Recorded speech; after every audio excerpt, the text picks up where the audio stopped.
Alors bonsoir à tous, on se retrouve pour notre cours 52, Baruch Hashem. Euh, Et on parle, donc on est dans la deuxième partie, on a commencé la semaine dernière et là on va traiter pas mal de cas et terminer sur ce sujet-là, le sujet de dire des paroles de Kedusha, donc que ça soit une fila, des psukim de Torah, des paroles de Torah, etc., devant certaines choses et on va détailler les différents cas et on va voir ce qu'on peut faire et ce qu'on ne peut pas faire. Par rapport à la semaine dernière, il y avait une question très importante et très intéressante qui avait été posée. Donc, j'ai bien éclairci le sujet et on va reprendre à juste un petit passage de la semaine dernière pour repartir de zéro sur ce petit bout de sujet-là et faire le clair, faire le point sur ce sujet. Donc, je vous partage l'écran et on va reprendre avec le dernier passage de la semaine dernière et on en est ici. Donc là, on parle des cheveux d'une femme. Donc, comme on sait, une femme mariée doit se couvrir la tête. On va parler aussi de ça. Assour les varer keneged sear shalisha nesua. On a une interdiction de faire une bracha devant les cheveux d'une femme, donc les cheveux découverts, d'une femme qui est mariée. Puisqu'une femme mariée doit se couvrir la tête. Va filou shalishto, et même de sa propre femme. Kevan sheaderech lechasoto, kefi shetifta à Torah. Puisque la Torah nous demande à la femme mariée de se couvrir les cheveux. Donc pour l'instant, je lis, après on va détailler, on va expliquer concrètement comment ça fonctionne. Ve'ulam, cependant, Isha olechet begului roche, une femme qui ne se couvre pas la tête, donc elle devrait se couvrir la tête, mais concrètement elle ne se la couvre pas. Donc qu'est-ce qu'on fait maintenant? Afshe overet isur minatora, bien qu'elle transgresse un interdit de la Torah, en isur likro keneged seara, nous n'avons pas l'interdiction de lire devant ses cheveux. Vedina ke bachurot aravakot shemutar likro keneged searoten. Et la loi, pour celui qui se trouve en face, ça sera comme devant une personne, donc une fille qui est célibataire, qui elle n'a pas cette obligation-là. Donc elle a les cheveux découverts, on peut prier devant. Donc elle, en fait, c'est un problème qu'elle ne se couvre pas les cheveux, mais si elle n'a pas l'habitude de se couvrir les cheveux, on pourra lire ou faire une bracha devant cette dame-là. Donc pour résumer, parce que la semaine dernière, on a posé cette question, on a dit, OK, mais comment on fait? Parce que souvent, on est amené à être dans un endroit, même si quelqu'un, sa femme, se couvre la tête, il peut se trouver dans un endroit où il y a des femmes qui ne vont pas se couvrir la tête. Donc, en fait, dès lors qu'elles n'ont pas l'habitude de se couvrir la tête, bien qu'elles devraient se couvrir la tête, on n'aura pas de problème de faire quand même une bracha devant ces personnes-là. Pareil pour même si c'est devant sa femme, donc si sa propre femme ne se couvre pas les cheveux à la maison, on peut aussi se montrer souple et faire une, et faire une, et faire une bracha devant cette personne-là. Alors bien sûr, il ne faut pas être fixé les yeux dessus en train de regarder quand ce n'est pas sa femme, bien entendu, mais si c'est devant nous et ça se présente comme ça, il y a une femme qui n'a pas la tête couverte, qui est mariée, on pourra quand même faire une bracha devant, il n'y a pas de problème. Maintenant, juste pour faire une petite parenthèse sur le sujet, c'est ce qu'on avait dit la semaine dernière, mais comme je reprends aussi tout ce thème-là, donc je reparle de ça aussi maintenant. Il y a beaucoup de gens dont la femme ne se couvre pas encore. J'aime toujours dire pas encore la tête parce que le but, c'est toujours d'évoluer, de progresser. Et ce que j'avais dit, en fait, je trouve que c'est une notion qui est hyper importante. Là, on parle de cet exemple-là, mais c'est quelque chose qui est valable vraiment dans beaucoup, beaucoup de choses. C'est que je trouve qu'il y a un petit peu trois types de mitzvot. Je pensais à cette idée la semaine dernière. C'est qu'en fait, il y a trois types de mitzvot. Donc, quand on nous parle d'une mitzvah, OK, il y a trois possibilités. Enfin, c'est ce que j'ai pensé. Après, il y a peut-être plus ou moins, mais en tout cas, on peut voir les choses comme ça. Il y a trois possibilités. Première possibilité, j'apprends une mitzvah et c'est quelque chose que je fais déjà. Donc, super, je suis content, je me sens à l'aise, je vais chercher à améliorer, comment faire mieux cette mitzvah, mieux la comprendre, etc. Mais je suis rassuré parce que je la fais déjà. Voilà, on me dit de faire Shabbat, je fais déjà Shabbat, super. Maintenant, je vais chercher toute ma vie à améliorer mon Shabbat, mais je le fais déjà, donc ça ne m'angoisse pas en quelque sorte. Après, il y a des choses, deuxième catégorie de mitzvah, où on va, c'est des choses qu'on ne fait pas, mais qui semblent à notre portée. Il y a beaucoup de choses comme ça qu'on apprend. Bon, super, c'est un peu aussi voilà, le but de ce cours, on apprend des nouvelles choses. Ah tiens, Asher Yatzar, je ne faisais pas, ben, je vais commencer à faire Asher Yatzar, c'est possible. Il faut que je prenne l'habitude, il faut que je prenne le pli. Et c'est quelque chose qui est possible, donc je m'y intéresse et petit à petit, comme ça, je commence à rentrer dans cette mitzvah. Et il y a une troisième catégorie de mitzvah, et chacun à son niveau, ça s'applique vraiment à toute personne, et pour toute personne, ça va être à chaque fois des choses différentes. Mais il y a un petit peu une troisième catégorie de mitzvah où je trouve que des fois, on entend la chose et on trouve qu'elle est tellement loin de nous qu'on se dit, OK, bon, bah ça, c'est rentré dans mon oreille, mais presque c'est ressorti aussi vite parce que j'ai l'impression que ce n'est pas à ma portée ou j'ai l'impression que c'est quelque chose qui est trop compliqué ou inaccessible ou quelque chose que je n'ai jamais fait, donc je ne vois pas pourquoi je le ferais ou peut-être s'il y a un miracle, ou voilà, mais pour l'instant, je n'ai pas spécialement envie de rentrer dans ça. Et c'est sur ce point que je veux insister parce que ça, c'est un petit peu dommage de réfléchir comme ça. Et Hachem, il n'attend pas de nous qu'on réfléchisse comme ça. Et encore une fois, c'est quelque chose qui s'applique vraiment à tout juif, même au plus haut niveau. Il va toujours avoir des choses un jour qu'il va devoir faire qui sont beaucoup plus loin que son niveau actuel. L'idée, c'est quoi? L'idée, c'est de savoir quelle est la conduite idéale, la conduite parfaite, ce que Hachem, il attend de nous. Et après, de dire, OK, ça, c'est ce qu'il faut faire. Moi, aujourd'hui, je fais un bilan. J'en suis là et là et là. Aujourd'hui, je ne fais pas ça. Aujourd'hui, ma femme ne fait pas ça. Mais il ne faut jamais mettre une croix sur les choses et de dire, bon, bah, ça, ça ne me concerne pas. Et ça, c'est une erreur parce qu'après, on se détache complètement de la chose, on la fixe plus du tout comme objectif et finalement, on s'en rapproche même pas un petit peu. Alors que si à l'inverse, on prend la chose, on dit, OK, voilà, Akadosh Baruch Hu, c'est ce qu'il attend de moi dans l'idéal, c'est ça. Donc là, ici, en l'occurrence, pour prendre l'exemple, que ma femme se couvre la tête.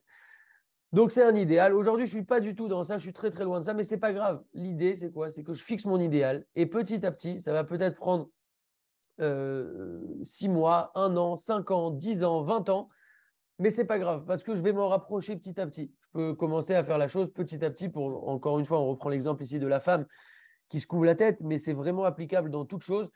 Et bien, petit à petit, elle va commencer peut-être à se couvrir les cheveux vendredi soir, elle va commencer à se couvrir les cheveux Shabbat ou après, en plus, un jour par semaine. Et petit à petit, comme ça, ce qu'on avait dit, c'est que dans une mitzvah, ce qui est de particulier dans une mitzvah, et vraiment là, tout ce qu'on dit, ce n'est pas lié spécialement à ce sujet, c'est des choses qu'on peut s'appliquer vraiment dans tous les domaines et c'est comme ça qu'on doit fonctionner. Tant qu'on ne rentre pas dans une mitzvah, on ne peut pas ni comprendre la mitzvah, ni ressentir le bien et le bon de la mitzvah. Quelqu'un qui ne fait pas Shabbat, tant qu'il ne commence pas à faire Shabbat, on pourra lui expliquer avec tous les dessins de la terre, tous les commentaires, tous les détails. On va lui dire, mais Shabbat, c'est extraordinaire. Quelqu'un qui est dans Shabbat kiffe son Shabbat, profite de son Shabbat. C'est un moment où il est en famille, c'est un moment où il mange bien, où il a du temps, il peut se reposer, il peut lire, etc. Tant que la personne ne va pas commencer à faire Shabbat, et on a tous vu ça dans notre vie avec des gens, il va voir ça comme une contrainte et comme une pure contrainte. Non, moi, laisse tomber, je n'ai pas envie de rentrer dans ça. Ça ne m'intéresse pas de faut pas faire ça, faut pas faire ça, faut pas faire ça. Alors qu'une fois qu'il commence à faire, même s'il commence un petit peu, il commence à rentrer dans le Shabbat, il ne fait pas tout à 100%, mais il commence. Et bien là, il rentre dans la dimension de la mitzvah. La mitzvah, ce n'est pas quelque chose de technique, la mitzvah, c'est quelque chose de divin. Et pour commencer à comprendre, en tout cas, même si des fois on ne peut pas tout comprendre, mais commencer à comprendre et apprécier et vraiment commencer à s'attacher à la mitzvah, il faut commencer à la faire. Et donc, c'est le même esprit qu'on doit avoir dans toutes les choses, même les choses qui nous paraissent un peu loin, et il n'y a pas de problème. On a notre Yetzirara, on a notre habitude, on a grandi dans tel ou tel cadre de vie, chacun a eu un contexte différent dans sa vie. Et donc, il n'y a pas de problème là-dessus. L'idée, c'est juste de vouloir se fixer un objectif et de se rapprocher de cet objectif, même millimètre par millimètre. C'est vraiment ça l'idée. C'est applicable dans toutes les mitzvot. Et c'est ça qu'Hachem il attend de nous. Et nous-mêmes, quand on commence, on voit qu'on ressent une grande satisfaction et une motivation et une simcha de la mitzvah. Et pour ça, il faut commencer même à faire des petites choses, goutte à goutte, petit à petit. Donc voilà, ça c'était important. Maintenant, on continue. Kol Baisha, donc la voix d'une femme. De quoi on parle ici? Asur lishmoa kol shir shel isha zara. On n'a pas le droit d'entendre la voix, donc quand on va chanter une femme étrangère. Donc c'est quoi une femme étrangère? C'est les exceptions à une femme étrangère sont sa femme, sa mère, sa fille, sa sœur. Ça, c'est pas considéré comme étrangère, ça, il n'y a pas de problème. On peut entendre sa mère chanter, sa femme chanter, sa fille chanter, sa sœur chanter, ce sont les exceptions. Mais toute autre femme, on ne peut pas l'entendre chanter. Pourquoi au passage? J'ai regardé tout à l'heure. En fait, on a dans la Gemara Brachot, il y a marqué que Kol Beisha Erva. Donc la voix d'une femme, littéralement, est considérée comme une nudité. Parce que la voix d'une femme qui chante, ça rentre comme ça dans le cerveau de l'homme. On ne peut pas tout comprendre. En tout cas, la Gemara, elle nous dit ça, donc c'est que c'est vrai si elle nous le dit. Et donc, quand on a une femme qui n'est pas dans les 4 cas qu'on a dit là, donc une femme qui est étrangère, on a un interdit de l'entendre chanter. Après, on va voir qu'est-ce qu'on peut dire, pas dire devant, etc. Donc, on continue. Ubiprat yesh leizer basé keshe yoshvim beshulchan Shabbat. Donc, il faut faire attention particulièrement à ça quand on se trouve à la table de Shabbat. Venimtsaim orchim kechatane amishpacha. Et se trouvent des invités comme, par exemple, les gendres de la famille. Donc, les gendres, ils vont forcément être au contact, par exemple, avec une sœur. Et donc, pour cette personne-là, ça sera déjà une voix étrangère, puisque ça ne sera pas ni sa femme, ni sa mère, ni sa sœur, ni sa fille. Et donc, s'il y a une femme qui va commencer à chanter, ou même une tata, etc., c'est un problème d'entendre une femme chanter. On finit juste sur ça. Benot ktanot shelo egiu legil mitzvah, donc une fille qui n'est pas arrivée en âge de mitzvah, donc bat mitzvah à 12 ans. Minadin mutar les shoraim keshen sharot, ou bivat shelo itkaven leanot mikola, donc une fille qui est en dessous de la bat mitzvah, là on n'a pas de problème selon le din de l'entendre chanter, donc même si c'est quelqu'un d'étranger, entre guillemets, voilà, une cousine, etc. Juste, il ne faut pas avoir pour intention de profiter de sa voix. En lomar davar shebekdusha filou kesheshomea kol shir shalishto. Donc ça, c'est l'interdit général d'entendre une femme chanter. Donc déjà, juste pour terminer sur ça, je lis ce qui est marqué là. Il faut particulièrement faire attention à cela lorsqu'on prononce des paroles sacrées, comme lorsqu'on récite le schéma ou qu'on entend la voix d'une femme, car il est interdit de réciter le schéma lorsqu'on entend la voix d'une femme qui chante, comme le tranche le Shulchan Aruch. Il est évident, ça c'est intéressant d'avoir ça aussi, il est évident que du point de vue de l'interdiction d'entendre la voix d'une femme qui chante, quand on parle de cet interdit-là d'entendre une femme qui chante, cette interdiction n'est valable que lorsqu'on entend véritablement la voix de la femme. Donc, on entend vraiment la voix. Mais lorsque la voix d'une femme est enregistrée ou retransmise par la radio, donc en direct à la radio, ou une chanson enregistrée, etc., où l'on sait ou alors un autre cas où on sait que ce n'est pas une voix humaine, il n'y a pas d'interdiction du point de vue d'entendre la voix d'une femme qui chante. C'est pourquoi notre grand maître Rav Ovadia Yosef tranche que selon le strict din, on peut autoriser le fait d'écouter la voix d'une femme qui chante lorsqu'elle est retransmise par la radio et a fortiori lorsqu'il s'agit d'un enregistrement réalisé antérieurement. Encore un point. Excusez-moi. En particulier lorsqu'on ignore l'apparence physique de la femme qui chante, puisqu'on ne l'a jamais vue. Donc, des fois, on entend une chanteuse, mais on ne l'a jamais vue. Donc, ça renforce encore plus cette autorisation. Et même dans le cas où on connaît son apparence physique, étant donné qu'il ne s'agit pas véritablement de sa voix, il n'y a pas lieu d'interdire. C'est également l'approbation d'autres grands de la génération. Donc, en gros, ça, c'est un sujet qui est important. Avant déjà de parler de ce qu'on peut dire ou pas dire devant une femme qui chante, on n'a pas le droit d'entendre une femme qui chante, clairement, sauf si c'est, comme on a dit, notre mère, notre fille, notre sœur ou notre femme.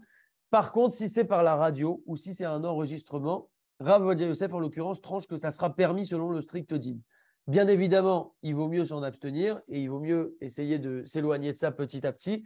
Mais il faut aussi connaître la halakha. La halakha n'est pas faite pour interdire, la halakha est faite pour permettre au maximum.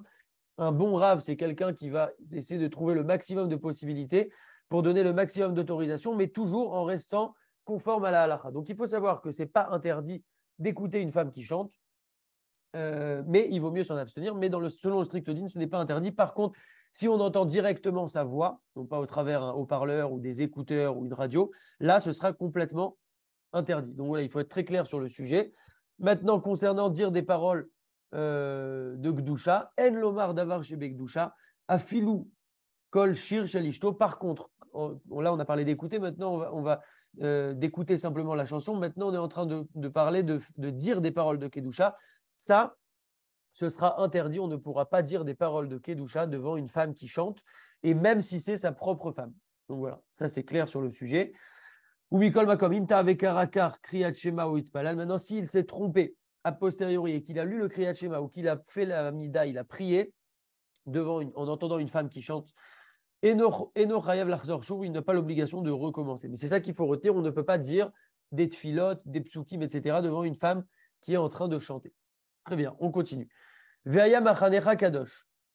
Donc on a un pasouk qui nous dit Ve'aya machanecha kadosh, littéralement ça veut dire et ton camp, l'endroit où on campe, donc là où on est en quelque sorte, là où on réside, et ton camp sera saint. sera kadosh. Lamdou chazal, no chachamim, donc chazal encore une fois, chachamim zichronam livracha, nos sages de mémoire bénis.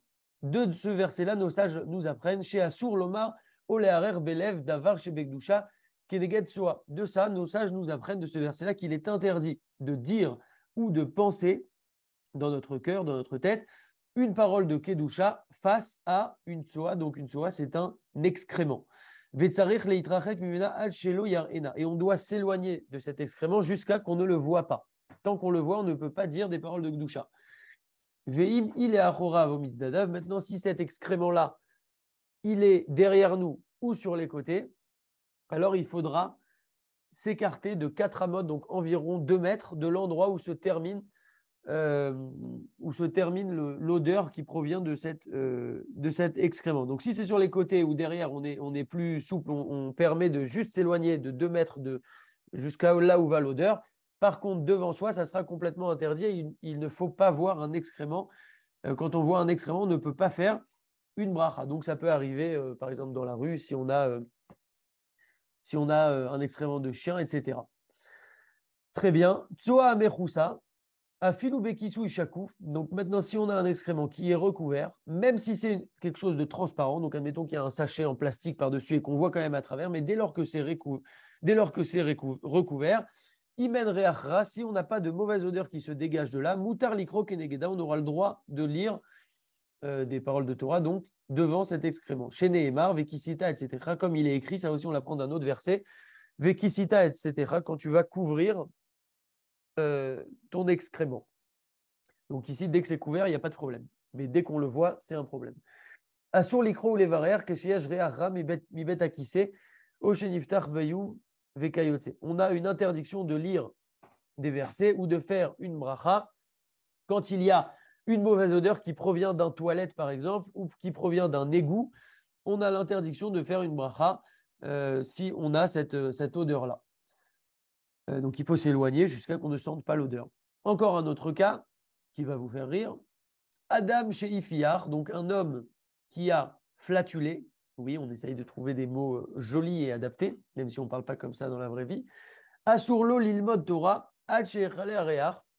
il est interdit, il lui est interdit à cette personne-là, donc qui a flatulé, il lui est interdit d'étudier la Torah, donc de dire des paroles de Torah, jusqu'à que l'odeur disparaisse. Avala moto, ne rigolez pas, c'est une halakha, enfin on rigolait. Avala rigolez, mais ne vous moquez pas. Avala vimoto, par contre, ceux qui sont autour, donc eux n'ont pas flatulé, il leur sera permis d'étudier, même s'ils sentent une odeur de quelqu'un. Veulam bekriyat shema, tfila ou brachot, par contre, concernant le kriyat shema, la tfila, donc la hamida et des brachot, asurim gam em arear, donc là, ce sera interdit pour tout le monde, et pour celui qui a flatulé, et pour les autres qui sont en train de sentir. Donc, on donne juste une permission pour si quelqu'un est amené à sentir une mauvaise odeur, mais que ce n'est pas la sienne, il aura le droit de lire, d'étudier, mais il n'aura pas le droit de dire le schéma ou la hamida ou de faire une bracha. Ok, un autre cas encore, Moutar levarer kesheoches beyado tinok, il est permis de faire une bracha quand on tient dans nos mains un bébé. Pourquoi on parle d'un bébé? Shemeachar ve'en reachra nodaf imeno, en tzarich larchosh shema elachler. Donc on parle ici idéalement d'un cas où le bébé ne dégage pas une mauvaise odeur en ayant fait caca ou autre. Puisque maintenant il n'y a pas de cette odeur-là, on n'a pas à craindre que d'un coup il va faire sur lui dans sa couche et qu'on va rentrer dans un problème. On n'a pas à craindre ça. On a le droit de faire une bracha en tenant un enfant, il n'y a pas de problème. Vegam il est chaler arezemechoussé. Et même si maintenant il va venir, il va faire caca, le petit enfant mignon, comme c'est couvert avec la couche. Vekevan she'en ruachra, par contre, il ne faut pas qu'il y ait d'odeur. Yesh lehakel, on peut aussi se montrer souple et lui permettre cela. Par contre, dès qu'on a une odeur, comme on a dit, on ne peut pas faire une bracha dès lors qu'on a une mauvaise odeur. Ok. Tzoad ba'ale chaim. Je vois où on en est, ouais, c'est bon. On va finir alors, Hashem. Tzoad ba'ale chaim. Donc, les excréments. Alors, excusez-moi, je reviens sur ce que j'ai dit. Quand on parle d'une tsoa, donc tout ce qu'on a dit juste avant, qu'on n'a pas le droit de la voir, on a le droit de la voir si elle est recouverte, etc. Et que si elle est sur les côtés ou derrière, il faut s'éloigner de 2 mètres de l'endroit où se termine l'odeur. tout ce qu'on a dit jusque-là, en fait, concernant l'excrément, on parle d'un excrément humain, pas animal. Maintenant, on va voir le cas d'un excrément humain. Tsoad ba'alechaim, mutar likro keneget tsoad be'ema, chaya ve'av. Donc, on a le droit de lire devant un excrément d'animal, d'une bête sauvage ou d'un poulet, imen baem re'arra. Toujours à la condition, c'est vraiment une condition sine qua non, à la condition qu'il n'y ait pas de mauvaise odeur.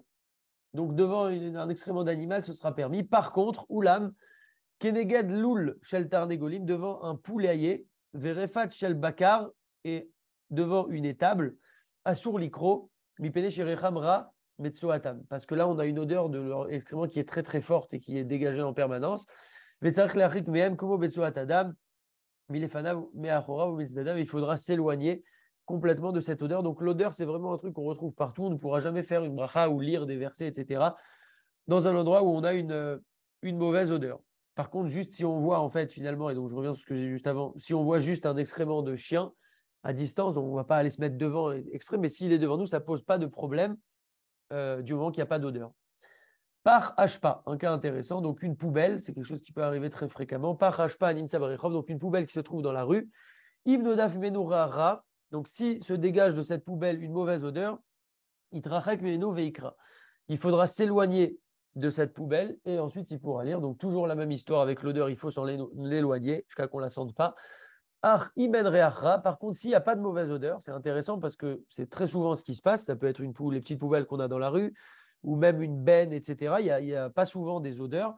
Dès lors qu'il n'y a pas d'odeur, Moutar Likro Ar Kesheoler Samour Halav, on pourra lire des versets, etc. Même si on est proche de cette poubelle du moment qu'il n'y a pas d'odeur. Sir Tinok, donc un pot, les pots où les enfants font leurs besoins. Sir Tinok, Matsui Kayam plastique, aujourd'hui c'est souvent fait en plastique. Imunaki, si le pot est propre, il est posé par terre. Moutar Likro Kenekdo, on a le droit de lire devant lui, ça semble assez logique.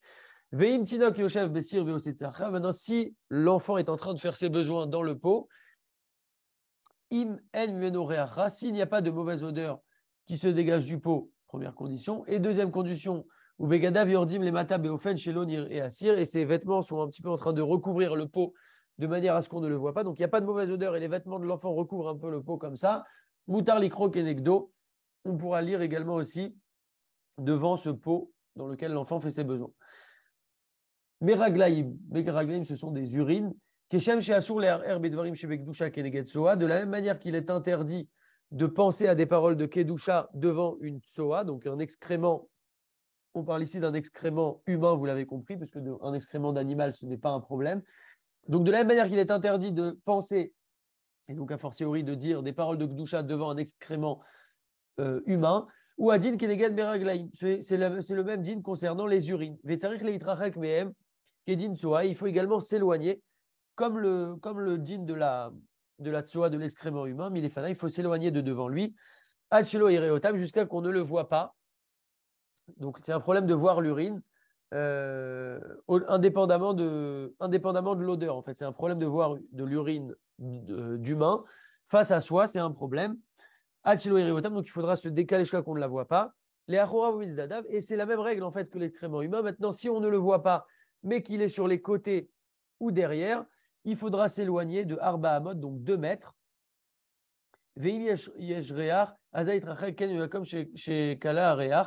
Donc, c'est exactement la même règle, en fait, ça nous permet de la rappeler que pour l'excrément humain. Pour les urines, c'est exactement la même chose. Si c'est devant, bah, c'est un problème, il faut qu'on se décale jusqu'à qu'on ne le voit pas. Si maintenant c'est sur les côtés ou derrière, il faut se reculer, il faut se décaler de 4 mètres. Maintenant, s'il y a une mauvaise odeur, alors il faut s'éloigner carrément jusqu'à qu'on ne sente plus la mauvaise odeur. On a dit que l'odeur, c'est un paramètre qu'on retrouve tout le temps. On ne peut jamais faire une bracha ou lire, etc. en sentant une mauvaise odeur.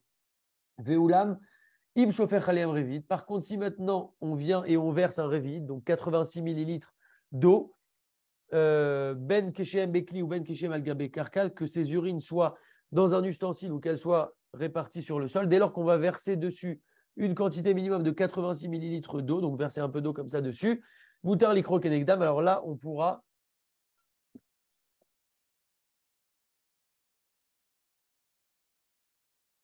excusez-moi. Alors là, on pourra, si on a versé de l'eau, on pourra, même si elles sont devant nous, on est plus tolérant, plus souple que pour les excréments humains. Donc dès lors qu'on aura versé, il n'y aura pas de problème. Ou bilvat shelo yesham re'ara, par contre, toujours la même condition, on répète encore qu'il n'y ait pas d'une mauvaise odeur. On termine avec ces quelques points. Zaken ochole chez kachelo lalechet les bêtes akissé, une personne âgée ou malade pour laquelle il est difficile d'aller aux toilettes, ou matil meraglav bekeli, et que cette personne est contrainte d'uriner dans un ustensile, dans un récipient, daïche echase et akeli, ça sera suffisant pour lui qu'il couvre cet ustensile, ce récipient, ou basé yochal et itpalel velilmod, et ainsi il pourra prier et étudier, ou bilvad shelo sham reachra, toujours la même condition, à la condition qu'il n'y ait pas une mauvaise odeur. Un cathéter, donc ce qu'on met quand il y a une personne qui est malade, relais azakouk les cathéters, donc une personne qui a un cathéter, mutarlo leaniart filin ou leitpalel car ou bilvat shiye begadav ha'elyonim nekiim, il lui sera permis, donc ça peut être différents types de cathéters, hein. En tout cas il va avoir un tuyau dans son corps, peut-être pour évacuer des choses ou pour lui mettre des choses, il lui sera permis de mettre les téphilines et de prier ainsi. Il faudra juste que ces vêtements supérieurs, donc pas, quand on dit supérieur, ça veut dire pas les sous-vêtements, donc tous les vêtements classiques, quoi. Il faudra qu'ils soient propres et pas avec de l'urine, etc. Vélo yebaem reacha est toujours la même condition, il ne faut pas qu'il y ait une mauvaise odeur. Bet amerchat, on termine avec ça. Donc, Bet Amerchat, c'est l'endroit où on se douche. Keshem she'asur le'arer bedvarim shebekdusha keneged soa. De la même manière qu'il est interdit de penser, et donc a fortiori de dire, comme on a dit, des paroles de Gdusha devant un excrément humain, ou Adin she'asur le'arer bebet kissé, ou bet merchat shel rabim. Alors, de la même manière, il est interdit de penser dans un toilette ou dans un bain, soit dans des toilettes, soit dans un bain public. Donc, un bain public, c'est le mikvé. Donc, c'est un problème de penser à des paroles de Torah, que ce soit dans un toilette ou dans un mikvé, un bain public. Alken atovel be mikvé, c'est pourquoi celui qui se trempe au mikvé, asur lo les har be kavanot batvila, il lui est interdit d'avoir des kavanot, parce qu'il y a certaines personnes qui disent qu'il faut avoir telle ou telle kavanot, c'est un problème, selon Rav Yosef, en tout cas, d'avoir des kavanot dans le mikvé, parce que c'est un bain public et on ne peut pas avoir ne serait-ce que des pensées de kedusha. Alken atovel be mikvé, asurlo le harer be kavanot betfila. Donc, ça sera interdit à une personne qui se trompe dans un mikvé d'avoir des kavanot. Aval, amit kaler be ambatia chez en sham betakissé. Par contre, celui qui se douche dans une salle de bain privée, donc chez lui, dans laquelle il n'y a pas de toilette, c'est rare, mais ça peut arriver. Rachaï le harer bedivre Torah, il lui sera permis de penser à des paroles de Torah. Alken, c'est pourquoi mutar le achnis tape.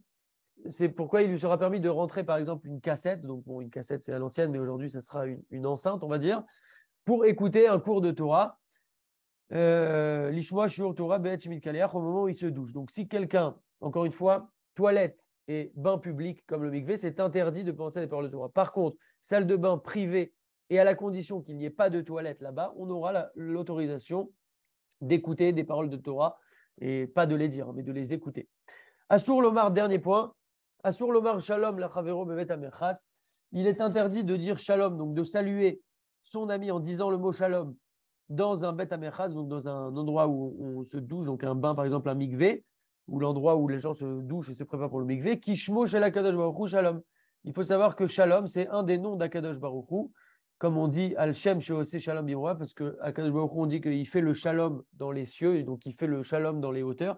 Donc, c'est sur ça qu'un des noms d'Akadosh Baruch Hu, c'est le mot Shalom. Et donc, on ne pourra pas saluer quelqu'un avec le mot Shalom. Bon, en France ou en dehors d'Eretz Israël, c'est moins problématique parce qu'on dira bonjour à la personne. Mais c'est le problème de dire vraiment le mot Shalom. Ve'ulam, cependant, Misheshmo Aprati Shalom. Par contre, celui qui s'appelle Shalom, c'est son nom. Il y a des gens qui s'appellent Shalom. Mutar likrolo bishmo, il sera permis de l'appeler par son nom, mais achar veno mitkaven lenetinat verasiat shalom, parce que là on n'est pas en train d'avoir l'intention du nom d'Akadosh Baruch Hu, que c'est lui qui fait le shalom dans les cieux, etc. On est simplement en train de rappeler le nom de la personne, de mentionner le nom de la personne qui s'appelle elle-même Shalom, et donc ça ne sera pas problématique. Voilà, on a terminé Baruch Hashem avec ce cours, on a terminé sur le sujet. Je vais réactiver les micros s'il y a des questions. On a déjà fini 2 livres sur 3 sur ce sur cette journée classique, même si elle n'a rien de classique d'un juif, donc Seder Hayom. On a fini le Chelek Bet et donc on va attaquer la semaine prochaine la dernière partie. Après, on continuera, hein, bien sûr, il y aura d'autres sujets, Bezrat Hashem, peut-être Shabbat ou autre. Mais en tout cas, on a terminé la deuxième partie. On attaque la troisième partie la semaine prochaine, Bezrat Hashem. Je vais vous dire tout de suite de quoi on va parler parce que je n'ai pas encore préparé, mais je vais vous dire au moins le sujet. Juste une seconde.